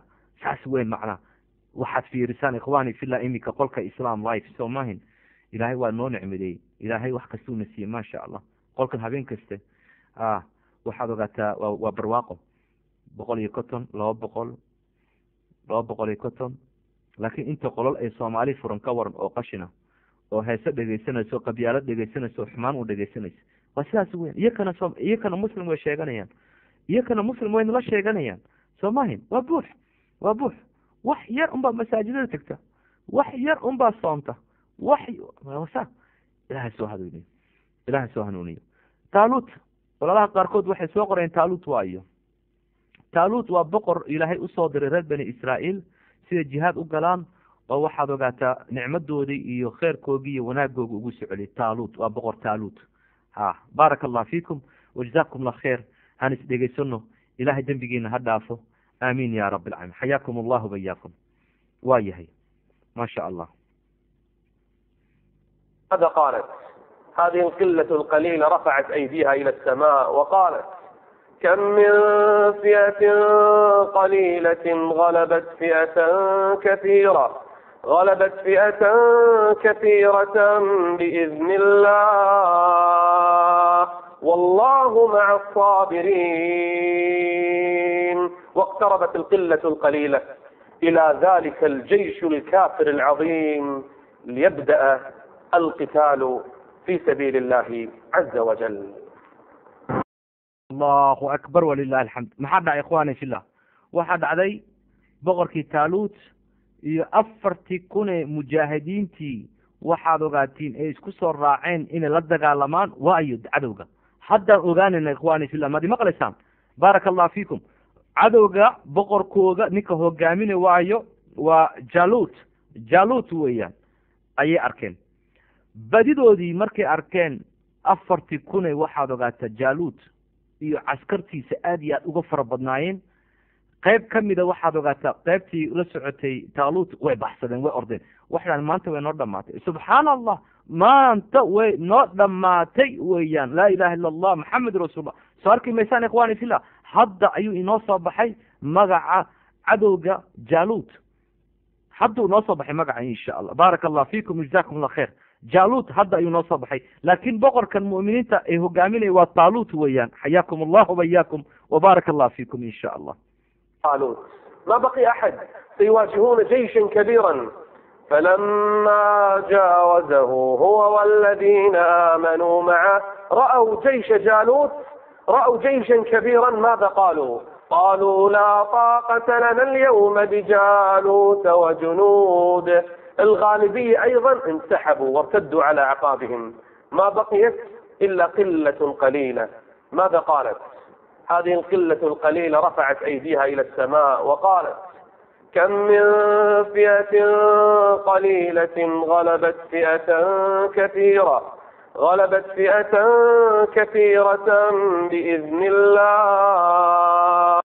الله أكبر ولله الحمد. مادي مقلسان الحمد لله رب العالمين. waxaan ku jirnaa jihaadkii yaa bilaabanaya, dagaalkii ilaahay dartiisa yaa bilaabanaya ikhwaani fillah. boqor jaaluud oo muslim oo ras socdaan waxaad ogaataa 4,000 oo mujaahidiina. waxaad ogaatay intii kalena imtixaankay ku dhaceen. waad ogtiin 76,000 oo mujaahidiin ayaa imtixaan ku dhacday oo biyihii cabay oo hadalkii ilaahay subxaana allah tacaala qaaday. 4,000 markay soo baxeen maxay arkeen? waxay arkeen boqorkii mujrimka gaalka iyo arkeen oo la ihahdo magaciisa jaaluut. meel ku qorta walaalayaal, baaraka allah fiikum. jaaluut ayay arkeen. markaasay idhahdeen qaarkoodna way baxsadeen oo marka waxaan maanta way noo dhamaatay. intii yareyd hadhay maxay idhahdeen ikhwaani fillah? intii yareyd hadhay maxay idhahdeen? waxay idhahdeen imisa caskar oo yaryar oo ay ka bediyeen. waxaad ogaataa caskar aad iyo aad u fara badan. yacni kuma xidhno waxaad ogaataa yariste waxay ku xidhantay iimaanka iyo qofku ilaahay isku tala saaray. allahu akbar. sidaasay dhahayn ka warama. annaku waan yarnahay, iyakana way badan yihiin, laakiin biidni illah ilaahay baana nala jira. waan ka guulaysanaynaa oo gaalada waan burburinayna. soo arki maysaan ikhwaani fillah? soo arrin laku farxo maahin. wuxuu inamaahin way badan tahay iyo way yartay. wuxuu waa iimaan, wuxuu waa ikhlaas, wuxuu waa qalbiga, wuxuu waa tawxiid, wuxuu ilaahay baa subxaana allah tacaala ayuu qofka tala saaranaya. mayna sida ahayn? allahu akbar walilahi alxamd. mad maqasheen ikhwaani fillah? boqorka mu'miniinta ayuuhaa magaciisa iisoo qoraysaan u xifdina insha allah. boqorka mu'miniinta yaa hogaaminayey. boqorka mu'miniinta yaa hogaaminaya ikhwaani fillah. baaraka allah fikum. ha igu seexinina insha allah. taaluut waaye boqorka gaaladana yaa hogaaminaya. yaa hogaaminaya insha allah. jaaluud baaraka allah fiikum jazakum allah khayr alxamdu lilah rabbi alcaalamiin. halkaasaan galayna caawa jihaadka dagaalkii soo dhex maray maaragtay waktiga. diyaar ma tihin inaad dagaalka aad ka qayb qaadataan. jazakum allah khayr wabaarak allah. kulligiina gacmaha soo taagta, mujaahidiinta oo dhan gacmaha soo taagtaan han arko maasha allah. allahu akbar, wiilal iyo gabdho maasha allah. alxamdu lilah rabbi alcaalamiin.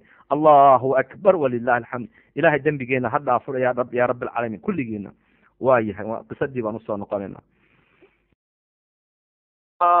والله مع الصابرين واقتربت القلة القليلة إلى ذلك والله مع الصابرين والله مع الصابرين. إلهينا وحو لجرا كوا صبره، إلهي وحو لجرا كوا توحيد كقات، إلهي وحو لجرا وبدبادين إياه نصرك كوا إساقا دينتي سدافعي صارك ميسان وحكا لا مدافعي. وفرين آدي هذا عرس وعقيدة آدي هذا عرس وعقيدة آدي هذا عرس ما شاء الله. جيش الكافر العظيم ليبدأ القتال في سبيل الله عز وجل.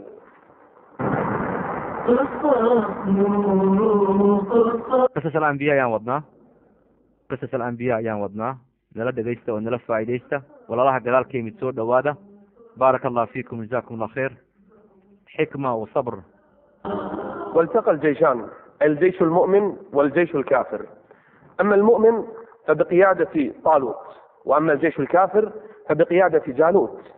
التقى الجيشان وكانت من عادتهما قبل المعركة أن تكون هناك مبارزة بين رجل من هذا الجيش ورجل من الجيش الآخر.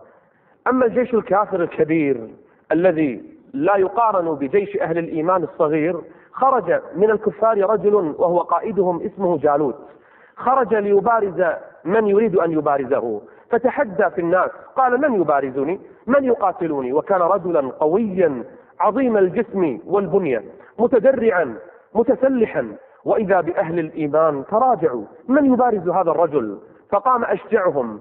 من كان أشجعهم؟ شاب صغير اسمه داود قبل أن يكون نبيا. قال أنا أبارزك. قال ألا يوجد غيرك يبارزني؟ ألا يوجد رجل أكبر منك سنا يبارزني يا هذا؟ ائتوني برجل أكبر. قال داود عليه السلام قال بل أنا أبارزك يا عدو الله. وفعلا بدأت المبارزة. الله أكبر ولله الحمد، الله أكبر ولله الحمد. تكبير تبضيع ولا ضيع، تسبيح تبضيع، صلي رسولك عليه الصلاة والسلام بضيع. اللهم صل على محمد لها مركز شكرك إلهي بضيع. الحمد لله رب العالمين. محان يدي qoraalka inta ay furan tahay ay ku dhex jirto 200 qof qolka islaamka bixiya oo tasbiixda badiya ikhwaani fillah. waxa ishalay waqti al-macraka, waqtigii dagaalka labadii koox baa ishashay. halkan waxa ka soo joogsaday kooxdii muslimiinta. Allahu akbar. uu hogaaminayo boqor ikhwaani fillah Taalut oo marka muslimiinta la socdaan 4000 yihiin iyo wax yar. halka kalena gaaladii baa joogta oo boqorkoogu yahay Jaaluud. way ishaleen ka war, way iska soo horjeedaan. sad imika aniga ii fiirinaysaan oo magacayga u fiirinaysaan oo codkayga igu dhacayaan, an qoraalkayga u akhrisanaysaan oo qolka Islaam Life qolkeena kulligeena u jeedno ayay sidaas isku arkeen ikhwaani fillah. ma fahamteen? barnaamijkii bay isku soo baxeen. waxaad ogaatiin waxay caado u lahaayeen, caado waa taqaanaan, waxay caado u lahaayeen haddii laba koox oo ay rabaan inay wada dagaalamaan, mid kamid ayaa soo bixi jiray. horta 2 nin baa la isku eegi jiray. ma fahamteen? 2 nin ayaa la isku eegaya. waa siday Soomaalida gabdhaha qaar ku ilaalaan 2 dumar ayaa isrifaya. Allahu akbar. hadda wad qosasheenaya labada horta 2 isrifaysa. 2 markay isrifto ayaa kuwa kalena isku bilaabay Allahu akbar walillahi waan qoslayna ka hor 2 isrifaysa markuu ugu horeys. waa yahay laakiin meesha dumar ma joogaanay ee waxa jooga ikhwaani fillah 2 nin ayaa isku soo baxaya. horta isku dhameynay qoorta ayaa la isku soo jaraya. madila socotaan. barakallahu fiikum.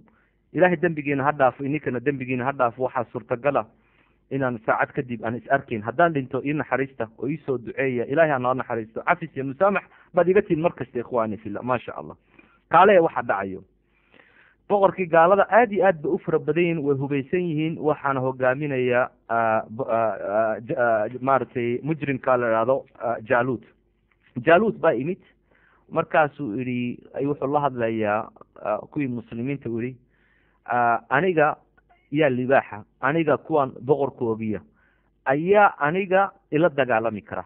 ma ila socotaan ayaa aniga ila dagaalami kara yaa iisoo bixi kara ka waran ha waa iminka gabadh soomaaliyeed oo halkaas soo taagto oo tiraahdo aniga ugu xoog badan aniga landheera aniga jiifkii ayaan rifaa weeyaan oo gabdhihii kale yaabsan yihiin alla kan xaggee ka soo baxday tani xaggee ka soo baxday oo kule ayaa rifaa waayahay baaraka allahu fiikum wajazaakum allah khayr maxaa dhaca ikhwaani ninkan uu soo baxay wuxuu yihi ayaa aniga i karaya ayaa aniga ila dagaalamaya mad ogtiin ikhwaani fillah ayaa u jawaabay muslimiinta ayaa ugu jawaabay allahu akbar wiil yar baa u jawaabay oo meeshii kasoo dhex baxay banaankii uu yihi aniga yaa kula dagaalamaya wiilka mad ogtiin waayo waa daa-uud waa daa-uud calayhi salaam nin shujaac buu ahaa nin fariid buu ahaa nin cabsuunin buu ahaa nin tawxiid buu ahaa oo qalbigiisa aad iyo aad u adag maasha allah yani fariidnimo allahu akbar ilahay ka dhigo ummadda soomaaliyeed sidii nebi daa-uud calayhi salaam fariidnimo oona cabsooneyn ee gaalada iska saaraan iyo mujrimiinta iska saaraan iyo kufaarta iska saaraan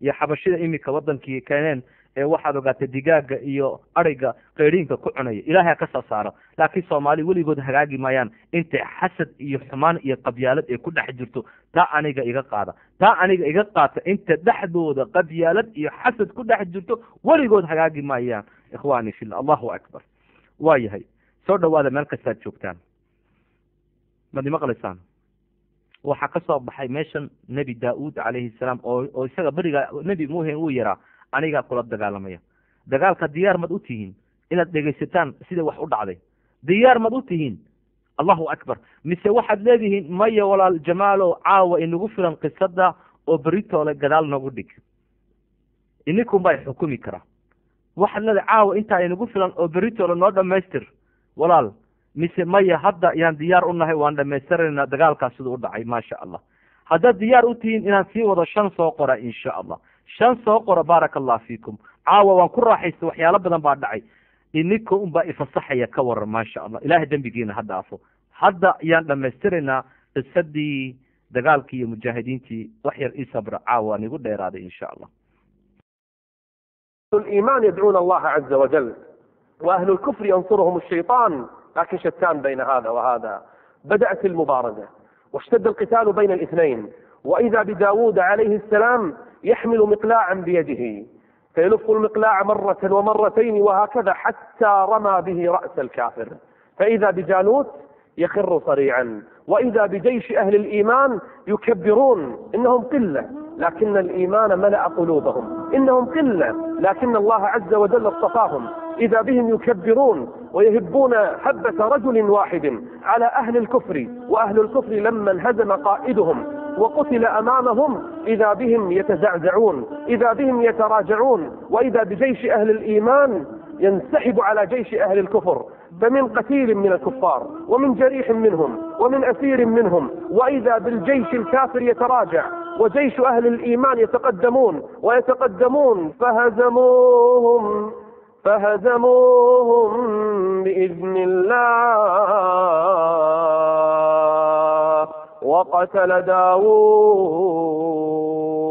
وقتل داود جالوت وآتاه الله بعد أن انتهت المعركة وانفض أهل الإيمان بعد أن انتصروا.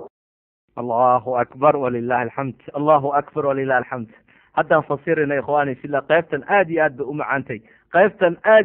macaantay ikhwaani fillah labada nin baa ishelay halkan waxaad ogaateen mujrimkii iyo gaalkii iyo kaafirkii waxaad ogaateen ikhwaani fillah wad xasataan oo usoo baxay jaaluud halkana waxaa usoo baxay wiil yar oo fariida oo qalbi adag oo iimaan qalbigiisa ka buuxiyey oo tawxiid qalbigiisa ka buuxiyey oo la daa-uud markay isqabsadeen waxay bilaabeen inay isdagaalaan dagaalkiibaa bilaabmay dagaalkiiba way isrorogtay dagaalkiiba xoog u dhacay ikhwaani fillah markaasuu qaaday bir aad iyo aad u dheer oo madaxiisu ku dhuftay madaxiisi markuu ku dhuftay ayuu bash iri oo dhulka kusoo dhacay allahu akbar walilah alxamd takbiir ikhwaani fillah ilaahay subxaana allah tacaala weynaysiiya madaxiisiibuu bash ka dhigay oo dhulka ayuu soo dhigay laa ilaha ila allah maxamed rasuulullah ikhwaani ilaahay aan weynaysiino gaaladii oo dhan baa dib iskugu dhacday askartii oo dhan gaalada iyaa dib u orday walaalayaal oo dib isku dhigtay waayo boqorkoogii iyo hadda la dilay boqorkoogii madaxweynahoogii iyo hadda la dilay walaal madi maqlaysaan saan u faraxseen waad yaabaysaan sidaan u faraxsan yahay waad yaabaysan ikhwaani fillah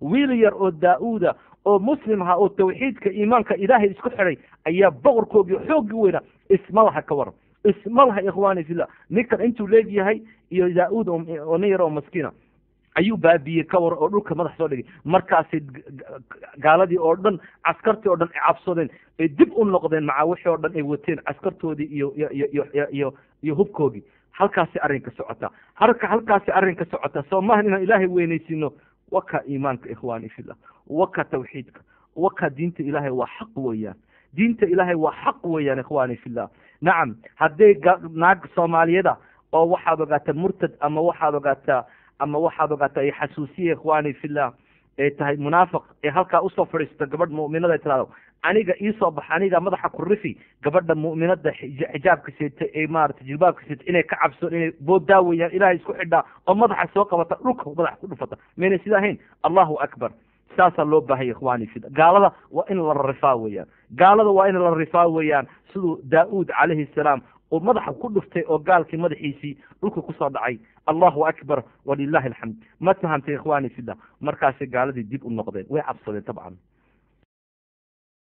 إذا بداود عليه السلام يحبه بنو إسرائيل حبا جما إذا بهم يكبرون بعد النصر ويلتفون حول داود عليه السلام وآتاه الله الملك والحكم وعلمه مما يشاء ونصبوه عليهم حاكما وأعطاه الله عز وجل الحكم والنبوة.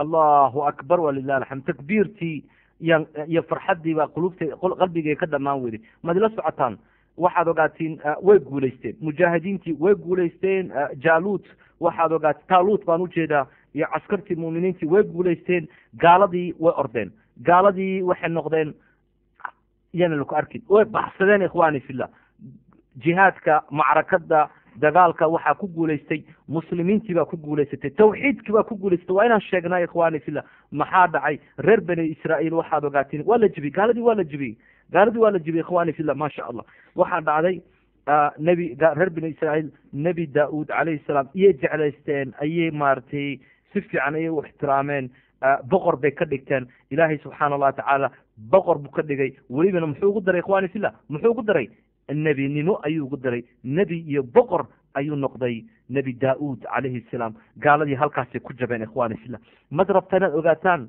qisadan sidai ku dhammaan doontaa insha allah ilahay dembigiina ha dhaafo wax yar isuga caawa waan igu dheeraaday laakiin darsigu aad iyo aad buu u macaanaa han dhamaysano qisada. فصار نبيا في بني إسرائيل. ما قصة داود عليه السلام وما حكاية داود وماذا أعطاه الله عز وجل من المعجزات؟ أي صوت أعطيه داود عليه السلام وكيف كانت عبادته الغريبة التي كان نبينا يتمثل بها ويتأسى بها؟ ما قصة داود عليه السلام وما حكايته وماذا أخبرنا الله عز وجل عن هذا النبي العظيم الملك الحكيم؟ هذا ما سوف نعرفه بإذن الله عز وجل في الحلقة القادمة من قصص الأنبياء. استودعكم الله والسلام عليكم ورحمة الله وبركاته. الله أكبر ولله الحمد. reer bani israa'iil ikhwaani fillah boqor bay ka dhigteen ilaahay subxaana allahu tacaala wuxuuna ugu sii siyaadiyey karaamad iyo sharaf nebi ayuu ka dhigtay ma fahamse ilaahay baa nebi ka dhigay daa-uud calayhi salaam waxaad ogaataa muxuu yahay nebi daa-uud sidee buu tawxiidka ayuu usii gaadhsiin doonaa reer bani israa'iil maxaa la kulmi doonaa maxay noqon doontaa macrakadiisa sidee baalkii ilaahay wax kasta u siin doonaa waa arrimaha mucjisada badan ay kusoo degi doontaa iyo arrimaha faraha badan waa qisada soo socoto iyo qolka islam life iyo habeen dambe hadduu ilaahay idmo diyaar maad u tihiin walaalaha sharafta le qiimaha leh inaad habeen dambe aad la dhegaysataan qisada ku dhici doonta nebi daa-uud calayhi salaam hadduu ilaahay idmo anigana diyaar baan u ahay habeen dambe iska soo xaadiriya qolka islam life nebiga ku saliya calayhi salaatu wasalaam. allahu akbar. intaa ka hor waxaan leeyahay ilaahay subxaana allahu tacaala ha noo dembi dhaafo ilaahay subxaana allahu tacaala ha noo naxariisto ilaahay miisaanka xasanaadka ha nagu daro caawa qisada aan soo qaadanay nebi yuusha ibnu nuun calayhi salaam nebi daa-uud oo bilowgeedii boqorka waxaad ogaata taaluut iyo jihaadka aan soo galnay kulligeena allah subxaana allahu tacaala dembigeena ha dhaafo, ilaahay ha noo naxariisto, waalidka iyo waalidkeena naga dhintay ilaahay qabriga ha u nuuriyo. waxaad ogaatiin wixii noolna ilaahay cumri dheer ha siiyo. ilaahay subxaana allah tacaala waxaan ka baryayna ikhwaani fillah, saad ii dhegaysateen anigana nii dhegaystay, inuu ilaahay miisaanka xasanaadka noo saaro, maaragtay adduunka dhibaatooyinkiisa naga ilaaliyo, musiibooyinka ilaahay naga ilaaliyo. allahuma aatina ixna fi dunya xasanatan wafi laakhira xasanatan waqina cana cadaab annaar. ilaahow adduunka xasano nagu sii, jannadana waxaad ogaata xasano nagu sii, naartana ilaahow naga kori iyo cadaabalqabriga ya rabi alcaalamiin. ikhwaani fillah, isoo cafiya intaan karayey ayaan waxaad ogaata aan turjumay. aada iyo aad bay qisadan ii taabatay, iyo waktiga yuusha ibnu nuun calayhi salaam. waa qisadii 18 weeyaan, waa nebigii 18 aan xabid xabid u kala dhignay. ilaahay ha nagu anfaco dhammaanteen. ilaahay subxaana allah tacaala hanala kulansiiyo ambiyadii meeshay jiifaan, jannooyinka ilaahay uu siiyey dhammaantood calayhi salaatu wassalaam, shuhadadii, ambiyadii, sadiqiintii, runsheegihii, iyo waxaad ogaataa saalixiintii ya rabi alcaalamiin. isoo cafiya, anigana waan isoo cafinaya. waxaan rajeynaya insha allah inaan maaragtay aad fahamteen wixii caawa aan iisoo gudbiyey. hadduu ilaahay idmo si deg deg waxaan usoo saari doonaa websiteka kuumalgaarhka ee walaalahay leeyihiin qolka islam live, nabiga ku saliya calayhi salaatu wasalaam. qisadii caawa yuusha ibnu nuun iyo dagaalka iyo qisada macaan, websiteka kuumalgaarhka jamaal islam live tripod. waxaan u mahad celinaynaa walaalaha idaaradda iyo administrationka qolka islam live oo waktigoogana siisay, iyo reer islam live inaan darsiga qiimaha le aan soo jeedinay qisas alambiya. ilaahay ha ka abaalmariyo. waxaan u mahad celinaynaa ilaahay subxaana allah tacaala marka ugu horeysa dabcan aan leenahay alxamdulilah, ilaahuna siiyey xaqa iyo waktiga iyo caafimaadka inaan darsiga caawaan soo gudbino. waxaan u mahad celinaynaa walaalkeena sheekh nabiil cawadi xafid allah, inuu ilaahay isagana miisaanka xasanaadka ugu daro. waxaan u mahad celinaynaa walaalkii turjumay, walaalkeena jamaal islam life, khayrka iyo wanaagga uu noo soo gudbiyey. waktigiisa ilaahay subxaana allah tacaala miisaanka xasanaadka ugu daro, iyo walaalaha naga dhegeysan doonaa, internetka naga dhegeysan doonaa. ilaahay kulligeena ha noo naxariisto, haan isku cafino. haddii wax qalad ee jirto, bini aadam waxaad ogaata khataa baan nahay.